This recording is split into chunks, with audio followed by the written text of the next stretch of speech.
oldest house, the ghost story there is after the Spaniards returned to Santa Fe, and this is what we call the Bloodless Reconquest of 1692, and we celebrate that with a big fiesta in Santa Fe. And there was a couple, two elderly ladies that lived in this oldest house, and they would be considered curanderas or brujas. Freely translated, that means voodoo women or witches. And these sold, candles, herbs, charms. And there was a man by the name of Juan Espinosa who went into this house, and he wanted some type of talisman, because in those days, the parents would choose who their daughter was going to marry. Yes. Well, he got this talisman, and he was hoping for the magic would work, but it didn't.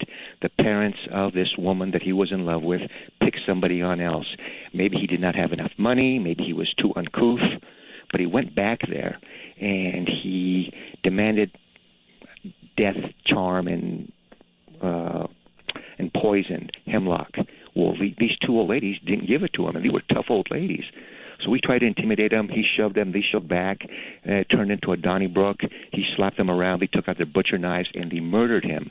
And they decapitated his head in the process there, and they cursed him. Well, through the centuries, the oldest house they talk about the hauntings there, that is from the brujas, from the curanderas.